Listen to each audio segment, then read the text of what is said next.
Alrighty, guys, what's going on? Late Night Green Interview Edition. Happy Thursday, guys. Happy Thursday, Todd Father. Yo, happy Thursday, man. How are you? I'm good. I'm doing good, man. Well, after that performance on Tuesday, you got people talking, man. Tuesday was a lot of fun. Tuesday was a lot of fun, man. And so, but tonight, we've got a phenomenal interview on hand. I am extremely excited to have our guest for this evening.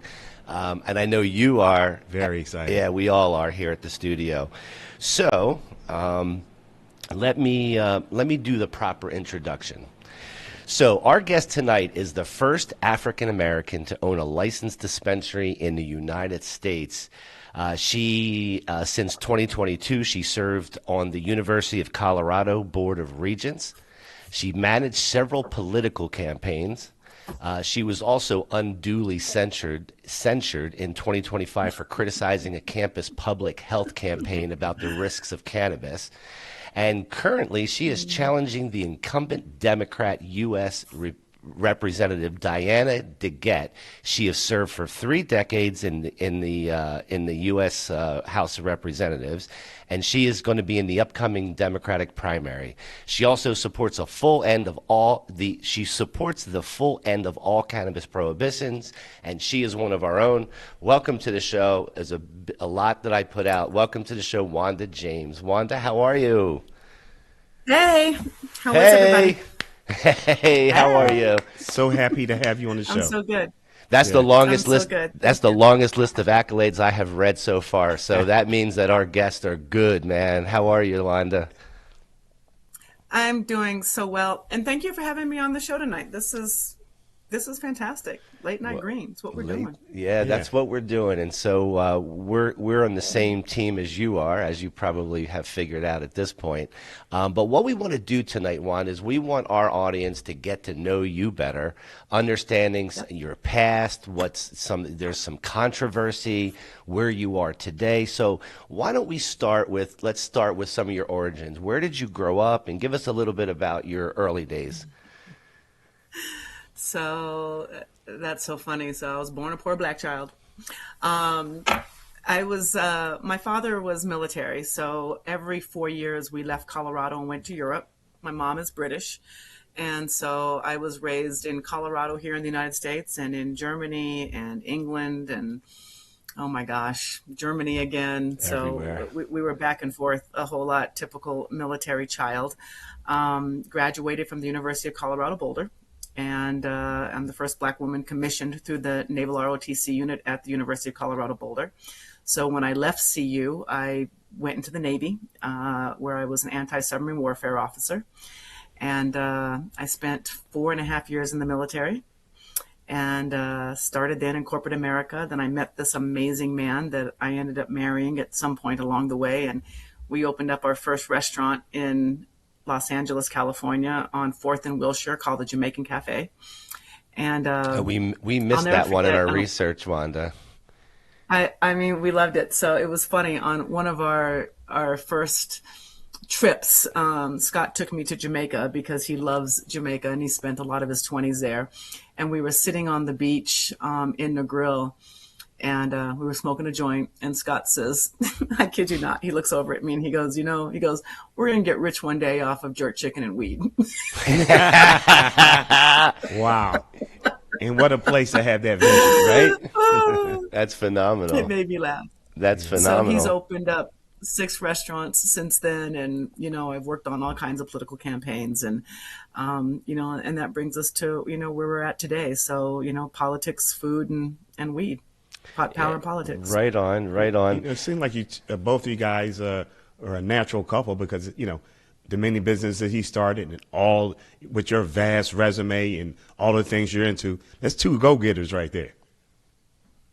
Yeah, and you get to do this stuff with your best friend, and as corny as that sounds, he really is he's my best friend. There's nobody else I'd rather go to a movie with or go shoe shopping with, or just hang out. So that's wonderful. That's best awesome. Friend. So I have a question. So in my research, I found out that you were a part of the integrated undersea surveillance system. And is that true? And that was involving tracking submarines, kind of like Red October in a way? That's exactly what it was. Ironically, one of my professors at the University of Colorado was actually his PhD actually discovered the hunt for Red October when one of the nuclear submarines went rogue in the Russian submarine service.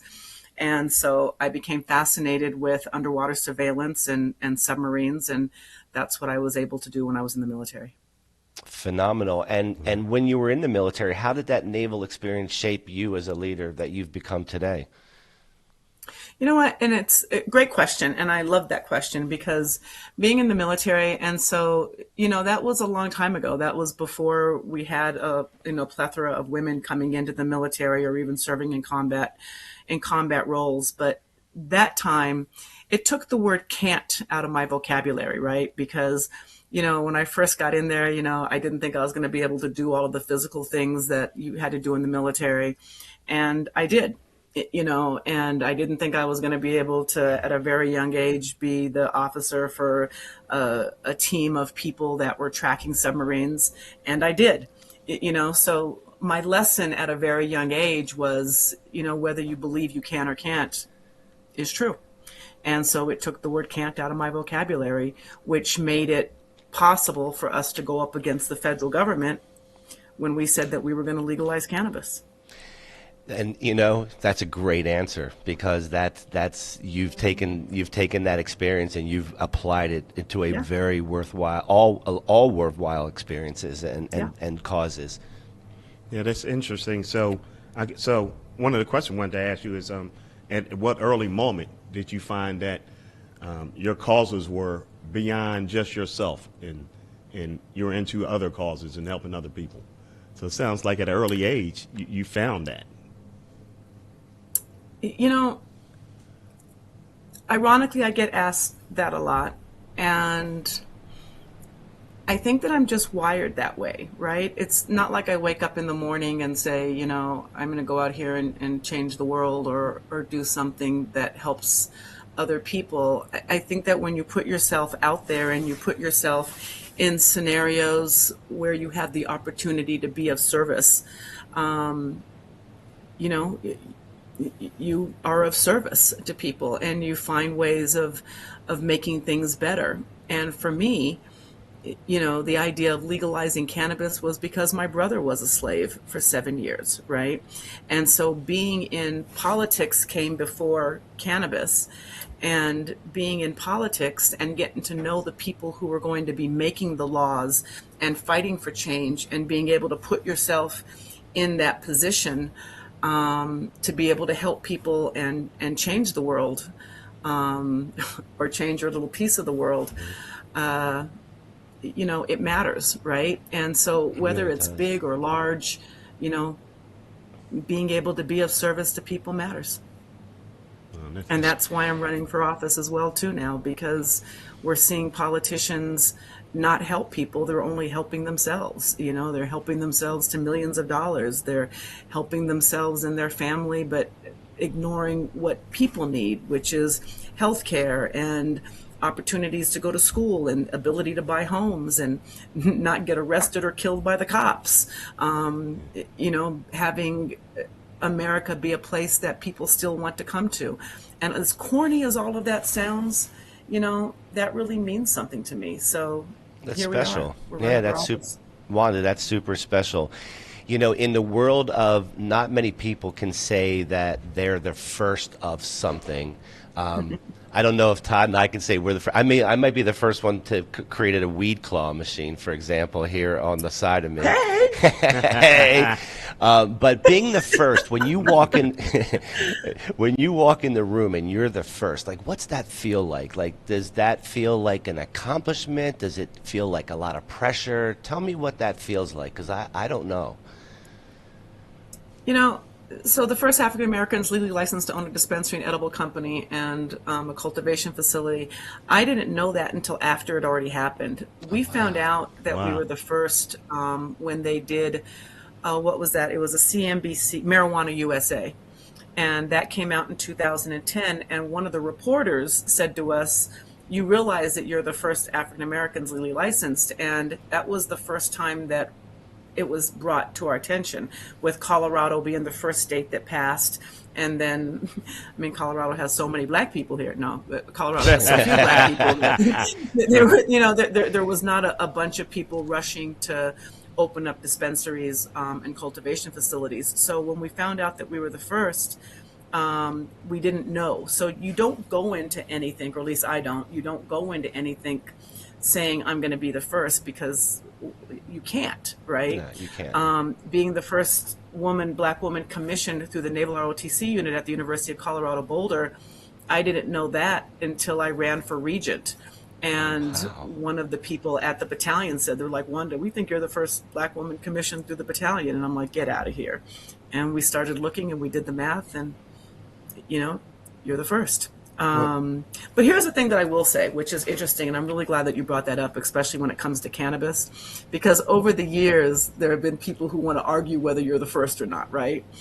And some people have claimed that they were the first because they opened in California under collectives or different things, and they got a little upset because they didn't get the recognition for being the first or whatever. And what I said to them was, I said, you know what? I don't care if I'm the first, the 10th, or the 800th. If you were the first and you didn't bother to speak out, if you were the first and you didn't fight and bust down the doors for everybody else coming behind you, then you destroyed you being the first, right? Amen. Or you being known as the first. Because the first means that you take arrows. The first means that if you're going to be the first to bust through the door, you better be the first ready to throw fists and ready to fight, right?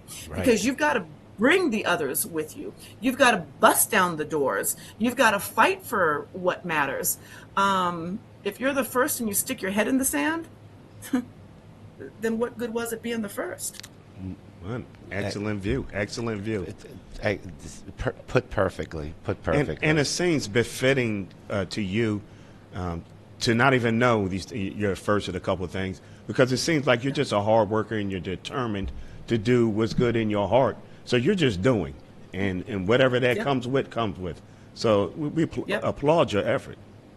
It means a lot. I am going to be the first black woman elected to Congress from Colorado, though. There I'm going to be the first. There you go. I know that one's coming. So let's go. Hell yeah. Let's go. I wish we could vote, but we can't there. But we're going to influence. We're going to tell everybody we know. It's not like Chicago, where you can just vote anywhere. But we will celebrate you when you win. So Wanda, when Colorado legalized early, the equity side of it didn't really come around in the beginning, or maybe at all.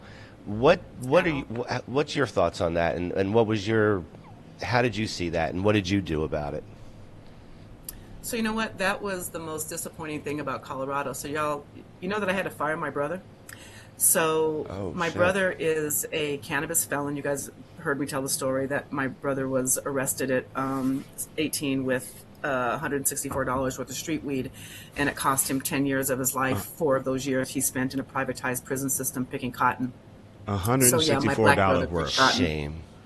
Yeah, it was 4 ounces. And y'all remember baggies? Remember that was 40 ounces, right? Four-finger lid, right? Yeah, that 4-finger lid. That's exactly what it was. Yeah. So $164 cost him, 10 years of his life. So, I forgot what I was answering now. Well, I mean, what did you guys ask me? about the equity side of Colorado's program. Oh, the equity side. So, because he was a cannabis felon, when cannabis first was legal in Colorado, you could have been a murderer that got out of prison. You could have been an embezzler. You could have stolen cash. You could have beaten children. You could have beaten your wife, and you could own a dispensary. But if you had a drug felony, you could not open a dispensary. Or even at that time, even be an employee at a dispensary or a cultivation facility. So the first year, there were no real rules. And then in 2010 was when all of the rules started coming out. And I had to fire my brother, and it was heartbreaking because he couldn't work for us.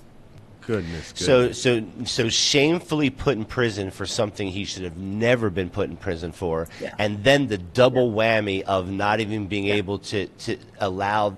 That's and part of legalizing is to help those people who are marginalized or who are got in prison, and Oh, and make it right. Yeah. So here it is. He got hit twice. So the Amendment 64 campaign committee, while I'm proud of the fact that we got legalization over the hump, I am not proud of the fact of the concessions that we had to give to be able to make it happen with the DEA. And make no mistake, these were the federal people coming down on us saying that, no drug felons, they're over concern of interstate commerce of weed being grown here and then sent somewhere else. Which to this very day, I don't know what the problem is, because if you're growing it in America, you should be able to sell it in America, period. Right? I mean, Right. Period. Just limiting it to one state was stupid. But no, we did not have the voices in place. We did not have the people in place to be able to fight for equity, which is the problem in Colorado right now, because even today, I think that there are only 3 or 4 black dispensary owners here in Colorado, and I don't know how many Latinos, but not a lot out of the 790 dispensaries that there are in the state. So yeah, we really messed that up entirely when it came to equity. It was not done proper. It was not done correct. And then by the time we tried to layer equity on it, the overproliferation of dispensaries and cultivation facilities and MIP facilities in Colorado, there was just no room for anybody to get involved except for the very, very, very wealthy. So unless you're coming to Colorado today to buy 20 dispensaries, you're not getting involved. Right. Wow, It that's was a mess. something. And so, Yeah, it was a mess. and so Simply Pure, this was your dispensary, was more than a dispensary. It was almost a statement, right? And so, what type of resistance did you get along the way? Like, I'm sure you had some things thrown your way. Like, what were some of the memorable ones that you can share with us? So I'll never forget, it was on my birthday in 2009. The Denver Post wrote the article, September 17th. They wrote the article, and it was called Coming Out of the Cannabis Closet.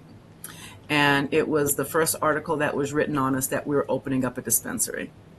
Y'all, the day after my birthday, I got phone calls from former mayors, from elected officials, from everybody that was anybody in Denver, saying that I had destroyed my career, that I had just told the world that I smoke weed, and that no one's going to want to be around me anymore, and I'm going to be a persona non grata. And I had to laugh, because at the time we owned a restaurant called 8 Rivers, Ocho Rios, and if you walked in, there was a huge mural of Bob Marley. I mean, when I say huge, it was like huge mural of Bob Marley. And I graduated from the University of Colorado, and I was like, people are confused that I don't smoke weed. I mean, what are you confused about? This isn't a secret, So, and I remember having to push back on those folks and saying, the reason why I know that cannabis is going to be legal and why this is going to be something that is going to be big in America is because of the people that I have gotten elevated with. Lawyers, doctors, elected officials, you name it. There was no, and there is no sector of society that does not partake in cannabis, right? And when you are somebody that enjoys weed, and especially from Colorado, it's a national pastime in Colorado, right? There's skiing and there's weed, and the Broncos. So it's what we do here. And these people were being hypocrites, and I was right and they were wrong. Hey, you were forward thinking. Yeah. No, it wasn't even forward thinking. It was just that we were out here, right? And I mean, I'd spent my life getting elevated with people from every walk of life that consume cannabis. And I think that's really the most important thing out of the whole thing of the summary. It's cannabis is something that brings people from different parts of the spectrum, whatever spectrum it is, whether it's political, personal views. If you put people who are on opposite sides, just say politically, in a room, and they're pot smokers, they're cannabis enjoyers, and you furnish them with some cannabis, they're going to be just fine, absolutely just fine. It's when we divert from that, it's when we move beyond that, where people start having these conflicts. Cannabis is the common denominator. It's the thing that brings, in my opinion, people together. And so how people looked at it, like even in 2010 and how they told you you're going to ruin your career. This is the small-mindedness that we need to move away from. Like, this is really what we need to move away from.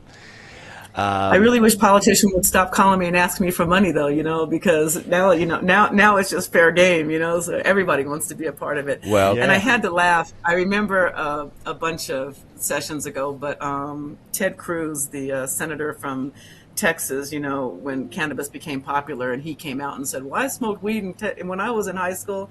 And I was like, "Boy, no, you didn't. Didn't nobody want to smoke weed with you? Quit, quit fronting. Well, we, You ain't in the club." well, actually, it was funny. We did a little show on that on famous people who said they smoked marijuana, and it was funny. The comments they made was just like you said. They say they smoked it, but they kind of when I was 30 years ago, I took a half a hit and all that type stuff. It's so funny. That's a fucking lie. We It's know like- that you didn't do a half a hit, and you That's a fucking did lie. not Exactly. inhale. You definitely inhaled. Smoked you did that all whole of that. thing. You hot boxed it and everything. You did all of Yeah. that shit. You did it all, and you're did all of lying to us. And then you see the people who make a comment, and they make it sound like they did do it, and you go, they never smoked pot. No, They you just want to didn't. make it sound like they did. No, you So, didn't. Yeah. You were not part of the cool kids club. Get out of here. Yeah. yeah, right on. So let's kind of switch gears here and talk a little bit about, and we'll take a break here in a minute, and then when we come back, we'll get busy again. But what is the transition from dispensary to afterwards to the political campaigns and to the Board of Regents? What was the transition like? Where was a trigger, or I don't know if you sold your business, or No. tell me what the trigger might have been there. So I came out of politics. So I've been in politics now for, 25 years. So I actually ran for Congress in 2002 when I was really young. Wow. But I had, from that experience, I didn't win, but from that experience, I opened up my own communications firm. I've been the campaign manager on 4 congressional campaigns. I was the campaign manager for Congressman Jared Polis, the first openly gay man elected to Congress, and who is now Governor Jared Polis. I was on Barack Obama's National Finance Committee, and all of this was before cannabis was legal. So I went from politics to cannabis and then back to politics. I gotcha. So this political piece is not new to me. It's what I've done. It's actually what I've done for most of my life. It's what made the cannabis piece to it actually make sense to me, right? Because I knew how to navigate the political rivers that were going to be standing in our way of getting through legalization. So this is the other reason why I'm real excited to be running for Congress, because one of my first goals when I get there is going to be pushing for full-on legalization. Because without full-on legalization, no business can survive. Consumers are at not at a loss, but consumers don't get the full benefit of all of the different products. Like if you love Correct. a product in California, you might not be able to get that product in Colorado, That's right? correct. Which is like saying you can have a Coca-Cola in Colorado, but can't buy a Coca-Cola in Alaska, right? It doesn't make sense, Exactly. So I look forward to, ending prohibition entirely, and ending the stigma behind cannabis, right? I thought that the stigma was gone by now, but people still act weird about it. And I'm like, why are y'all acting weird about it? So my hope is that having a member of Congress will be the great normalizer, Yes. for a plant that we all love very much. Yes. Well, So- amazing. Yeah, I'm very impressive with your background and your experience. So with all your accomplishments and the experience and all the different genres you worked in, and being in this political spectrum with a lot of other smart, engaging people, and being around a lot of men, what type of resistance have you got? Because a lot of people can't, I love when people are strong and smart. It's a motivating thing for me. It doesn't make me feel smaller. It impresses me and it gives me energy to be more. So, but what kind of resistance have you met?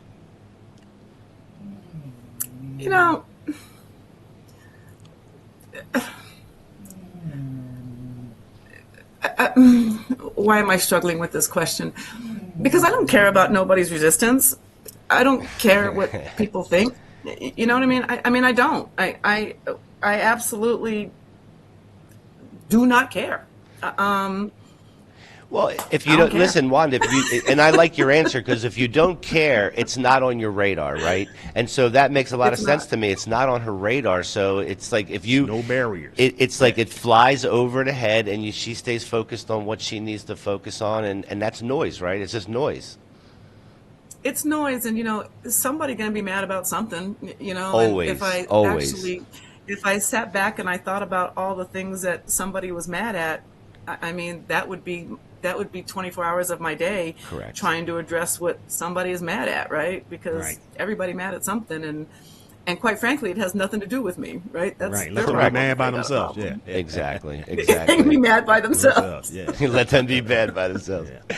All right, so here's what we're going to do, Wanda. I appreciate this is awesome. We're learning a lot, and you are a phenomenal guest. We are so appreciative to have you here. We're going to take a really quick break. I think it's about 3 minutes. We'll take a quick break. We're going to come back, and when we come back, we're going to talk about the Board of Regents, the controversy, the unduly censured. It's nonsense because that I looked Yep. deep into this, and then I want to talk about your campaign, and then we'll get out of here. So we'll be back right Awesome. after this. All right.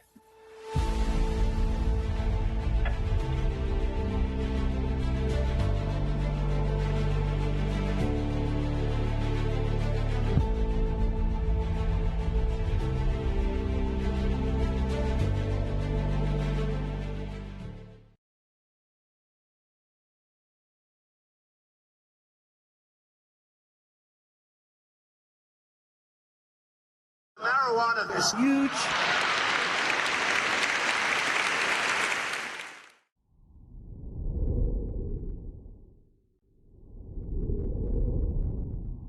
So many dispensaries have resorted to a bland, impersonal shopping experience, where you often don't even get to see a sample of the cannabis you're planning on purchasing before you buy it.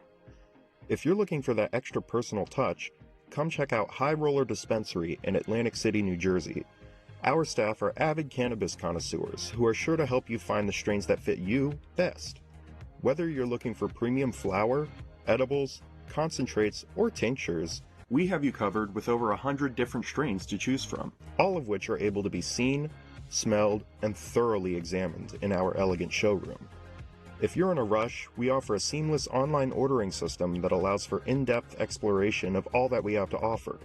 So whether you're a novice or a seasoned stoner, be sure to stop by High Roller Dispensary and we'll make sure you're floating on Cloud 9 by the time you leave.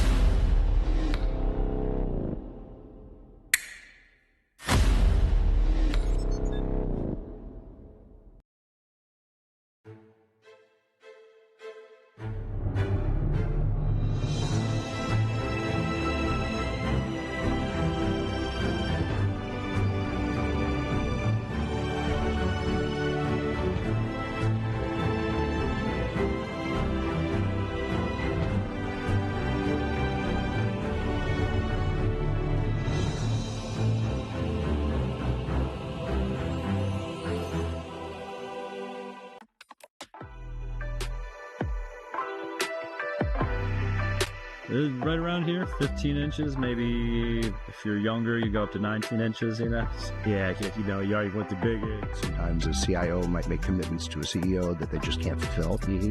And it's very hard to succeed in those environments. You really want to be able to set the expectation right up front. How would you feel with no sex, no weed for a month or two? I'm going to be really angry. I just feel sorry for Jake. Yeah, Jake's going to get fucked up. Wow, this is Phil, yeah, for this is all you. This is the Cough Country OG pink hoodie.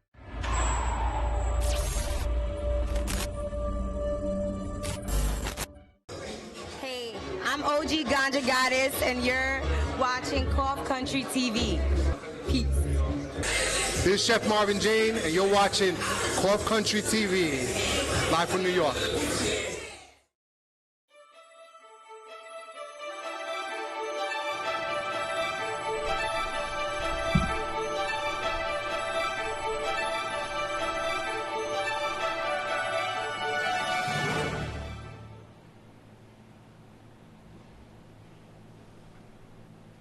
All righty, and we are back, guys. We are here with Wanda James this evening. Let's welcome Wanda back to the show. Wanda, thank you for sitting through the commercial. We appreciate it. The joy of live broadcasting. So, what I'd like to talk about. Yeah, so what I'd like to talk about now, which is I found it outrageous. I did not know about this until I did my research. I was able to watch that little hearing that they had, where you were at with your peeps and your family, your husband. I found it appalling, frankly, because what you stood up for was pretty basic. It's a pretty basic thing. I don't understand the controversy, but I'm going to let you explain it to us because it's outrageous. I still don't understand the controversy. I still don't understand what happened. So, University of Colorado Anschutz put out some really racist material. I mean, it was horribly racist. I don't know if you guys have the pictures there to show your people, but they basically did an IG. They received $4 million from the state to do a information awareness campaign of high concentrate THC on the developing minds of young people, or the brains of young people. And, I'm all for that. I mean, I'm all for young people not using cannabis. That's the whole point behind legalization, right? Because when I was 16, nobody was carding me when I was buying weed, right? So This is a positive, I thought. And so the information that they put out was literally, they had 9 posts. 5 of the posts were these beautiful white women with their beautiful babies, real women, real pictures of women with their babies. And then they did these 4 horrible slides of caricatures of Black people with every racist trope ever used against a Black person since the history of America. That we have low intelligence, no ability for impulse control, more than likely to be a drug user, and I forgot what the other one was. But anyway, literally, this is what a $6 billion research institution put out. And so I called it out, and I called it out loud. The regents got pissed off, and they actually sent a memo to the AG's office to have me charged criminally because they said that I lobbied for the university to lose money. Because in an article, they'd asked me, well, Wanda, what would you have done with the money from the Cannabis Tax Fund? And my standard answer for 16 years, when someone says, what would you do with the money? I say it should go to the people who were harmed by the drug war. Amen. It should go to the businesses that were harmed by the drug war. And somehow or another, the MAGA crowd in Colorado Springs, and the MAGA regents, and all of the white regents, sadly, locked arms and said that this was I had a conflict of interest and I lobbied for the university to lose money. And I'm like, you know what? Seriously, if the university is going to put out racist material, then yeah, it should lose money, and I'm going to say that again today, and I will say it all the time. When you put out something so horribly racist, not even a little bit controversial, but horribly racist, yeah. Who paid? How can you not say something? Who paid for that again? I know you mentioned it, but I forgot. We did. Yeah. We did. It was the Cannabis Tax Fund. It was the marijuana tax fund. Oh, so it was a good old power play here to in Colorado, there is so much money from the taxes that goes into the marijuana tax fund. And then that money, which is billions of dollars, mind you, goes to building schools or homelessness in Aurora or these studies, right? And so CU Anschutz got $4 million to do this information campaign so that young people wouldn't use high concentrate THC. Wow. But what racist caricatures of Black people had to do with high concentrate THC was befuddling to me because it had nothing to do with it. It was just racist and horrible. And I agree with you. I looked at, and I didn't see all of the images. I guess I didn't do all of my homework, but I saw the one with the fetuses, and that seems to be the one that's moving around the most online. And that could have easily been handled in sketch form or any other way to depict what they were trying to depict. There was no need There was no reason or need. That was done on purpose. And yeah, that was deliberate. It was deliberate. That one wasn't the worst one. That one wasn't the worst one. There's 4 other pictures on there, and they're all still up. If you go to my Facebook page, they're still on there. That if you go to my Facebook or my IG or my I keep them up there because I'm not letting Colorado off the hook with them. Right. But they were horrible, and it got worse. And the rest of them were also caricatures, right? There were these drawings of, it said from 0 to 4 years old, so it had like a little boy, and then it was 5 to 15 years old and another little black boy, and then 18 to 20 years old, another young black man, and talking about all of these things, how we have no impulse control, no intelligence, and no ability to not be drug users. Yeah, it's amazing. Yeah. So I went in hard on them, and I guess they thought, I guess these white Republicans thought that they were going to spank me and I was going to lay there silently, and that didn't happen. So the how entire, long? and that didn't happen. So So the how entire Democratic. I'm sorry, Wanda. I didn't mean to interrupt you. How long Yeah, did it no, take no, go between from when you spoke out publicly to what I saw online? What was the time frame? Like, how fast did that develop? So so there's a few things. I found out about these images on Saturday night. So the images I was fighting with them was from Saturday night. Images I was fighting with them was from Saturday night until Tuesday. They took them down until Tuesday. They took them down by the end of that week, which would have been Friday. And then the regents a month later sent the memo to the AG's office to have me charged criminally. So this was the end of January. At the end of February, they sent a memo to have me charged criminally. This sounds like the same old thing. This sounds like the same old thing repeating itself in history. You can't even repeating itself in history. You can't even get it. You probably can't get it. You probably can't get it. You can't even get a permit in Colorado in 3 weeks, probably. That part. But I fought and I won, right? I'm still sanctioned. I still don't get to go to football games as a regent. Amazing. But and forgive me for saying what I'm getting ready to say, because this isn't professional. But you know what? Fuck them people. There because what they did was they just showed how horribly racist they are. And for everybody to see. Up until today, they spent $500,000 investigating me. Do you know that not one regent has called to have CU Anschutz investigated to figure out how those images were produced and ended up being published? But they investigated me. The challenges. And this is why we need these dispensaries to relieve our mind from all this. Yeah. So this is why we need to elect politicians who are going to stand up for us and not be fearful about the consequences, right? For the people who aren't afraid to stand up and fight, because we are in a place in America right now. You think that America is all hunky-dory and that 1776 was a long time ago, but the real answer is here. We're going to be fighting for this country for as long as this country is a country. Yeah, I agree with you, and I think it seems like it was almost built that way, that there's a continuous fight and an ebb and flow of power, which keeps things going over long periods of time. Because the cycles of how these things work are like, they're 10, 20-year cycles. And so you only see, we only see a few of these cycles in our lifetime, really, but it goes hundreds of years. So evident by the fact that 250 years is coming up, this year. So I guess that's a great transition to where we are today, Wanda, in terms of your campaign. Now, you're running against someone that has been in office for 3 decades, and her name is 30 years. 30 years. Her name is Diana DeGette.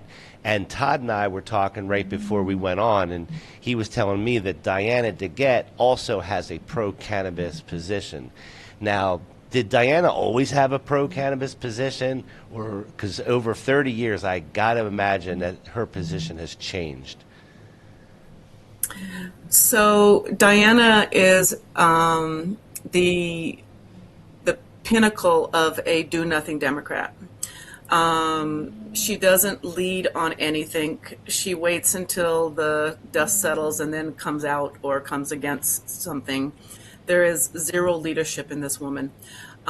It is shameful to me that Normal gave her an A. I'm assuming that's where you got the idea that she Yes. has a pro-cannabis Yep. position. Yes. She represents, so CD1, Congressional District 1, which is also the district that I'm elected to as a regent, it's Denver.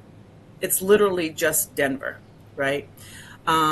So we all know that Denver is a pro-cannabis city, right? So you can't get elected dog catcher here being anti-cannabis in Denver, right? So the question isn't, has Diana come out against cannabis? Has Diana done anything for cannabis? So that answer is no. Why Normal gave her an A, I don't know, because sometimes in the cannabis industry, too many of us pander to politicians because we think that politicians are Beyonce and that they're not here to serve us. They just get excited when anybody pays them any attention whatsoever. Great analogy. So giving her an A, I don't know what they gave her an A for. You'd have to ask Normal that, because she's never done anything for cannabis. She's never stood up to ambition on the federal level. She's never stood up for the patients, the consumers, or the small business owners. So, you know, we've been out here battling now for 17 years just to be able to have normal business, to be able to, even for consumers, why can you only buy an ounce of weed in Denver, Colorado? You know what I mean? But you can buy 16 ounces of tequila if you want to, right? I mean, make it make sense, you know? Yep. So Yep. it's a shame that the cannabis industry has anointed Diana for absolutely doing nothing. And who are some?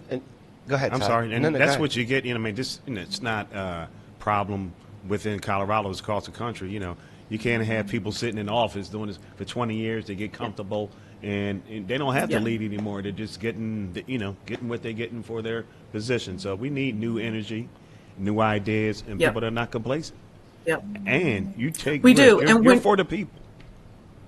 I am for the people. And when you have lived 30 years as a congresswoman, you live in a golden bubble. You know what I mean? You don't do your own grocery shopping. You don't do anything on your own. You have a full staff.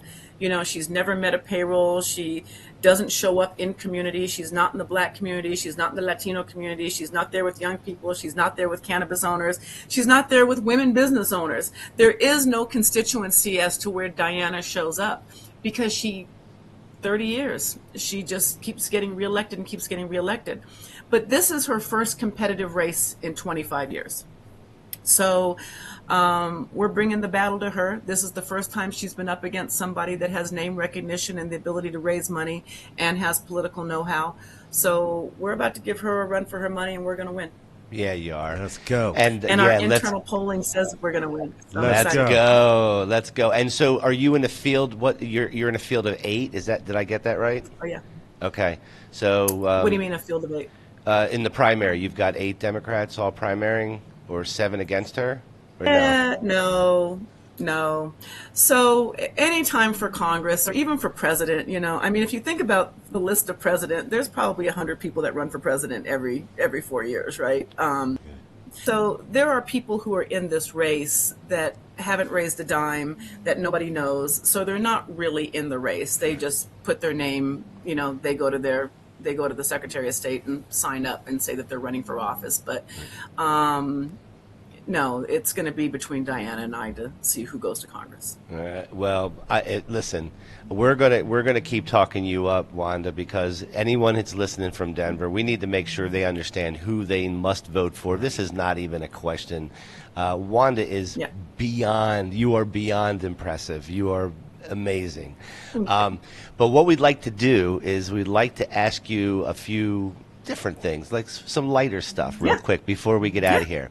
So, what do you like to smoke? Are you a concentrate? You a flower girl? What do you like? You know what? So I do it. Obviously, I'm a dispensary owner, so I'm happy to do all of the stuff. But at my heart, if I'm just sitting here with my husband, I'm old school. Give me a joint, roll it up. That's There him. you go. That's him. Listen, I am a believer in the old school joint. Yeah. And, it just flows perfect. Yeah. He doesn't even want to put a filter in it. roll it He's No old school, no filter. filter, like Paul Mall shit. Yeah. That's so funny. I was laughing at my husband the other day because my husband literally rolled a joint and he licked it, and I was like, "Oh, Yeah, yeah, that's part of it. That's old school, right? See, that's okay if they lick it, but don't be soaking it after that. yeah." And did he dry it with the lighter? Did he dry it with the lighter? Well, that's real bad if you gotta do that. He did not, but he licked it, and I was just like, "You're lucky I'm married to you. I wouldn't be smoking this joint right now." Yeah. I had this friend I grew up with, and he has the wettest mouth. I'll tell you, I'd be like, "Oh man, please let me just roll that thing." So myself, I'm more. I listen. I love my joints and stuff, but and they're always great. But I'm a big bong aficionado. I love my bong hits, and so that's kind of my thing. So is there a particular strain or a lineage that you like? You know, man. So this is going to sound crazy to you guys, but when we first got into the industry, one of the things that we used to grow that just brought me so much joy, and I just loved it so much, and it was White Widow. And you can't find White Widow anymore. You know, it's amazing what you can't find, but it just brought me just so much joy. And of all of the strains that I've ever smoked, that was probably one of my favorites, right? But you know, of course, you know, everybody loves Gorilla Glue. I mean, we can go through all of the things that have been out there that folks have loved, but I really miss a true White Widow. So with that being said, which way do you lean? Sativa, indica? Do you like hybrids? What's your feel? What time of day are we talking about? Okay.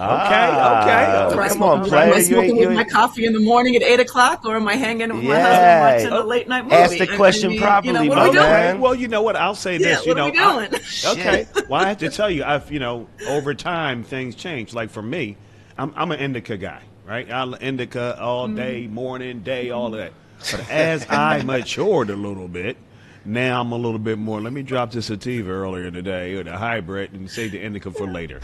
So, you know, I guess my youth and enthusiasm carried me through. But as I matured, I learned that I need to, you know, separate these, you know, different types of things depending on the type of day.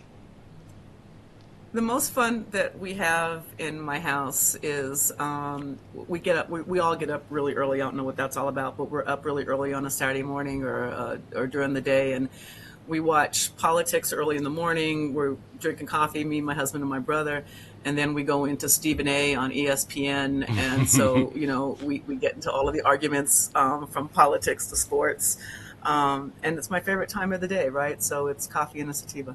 Yeah, phenomenal. Sound like a great household. Phenomenal. Yeah.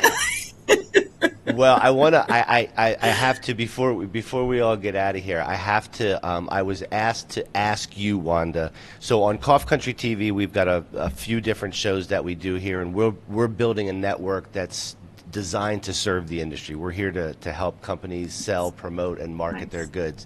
One of the shows we have is called Cough Country News, and it's hosted by Bill, who you might see on our show here. He's on our late night show as well. He would love to interview you, so I wanted to ask, you don't have to give us an answer right now. I just wanted to let you know that Bill would love to interview you on Cough Country News.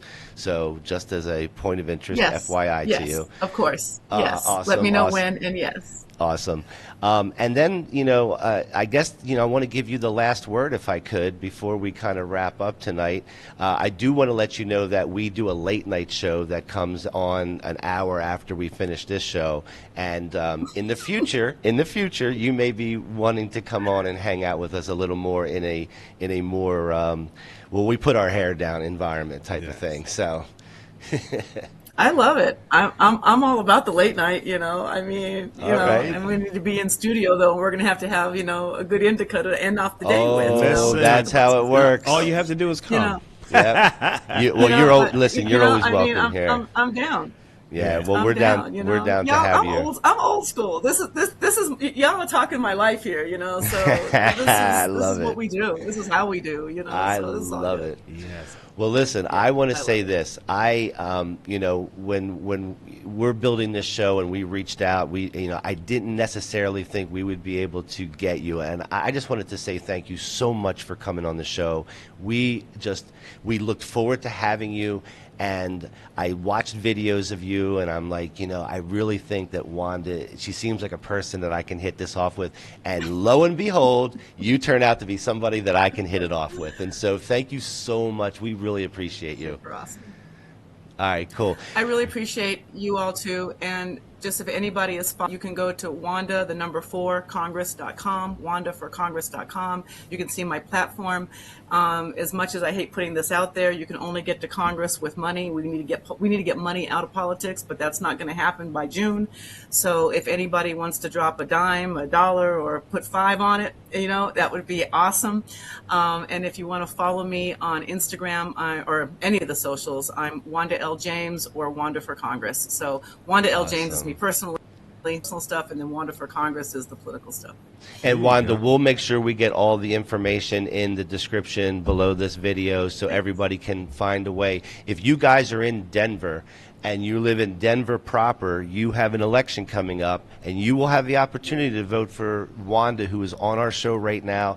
She is an impactful player that you want to vote for if you want to move things forward. She's got great ideas, and we support her. So, Wanda, thank you again so much for being here. We really appreciated having you. And I appreciate y'all. yeah, we appreciate it. Guys, make sure you follow, like, subscribe.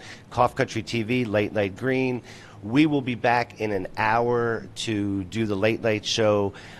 We are going to go over a Washington Post op-ed. We've got some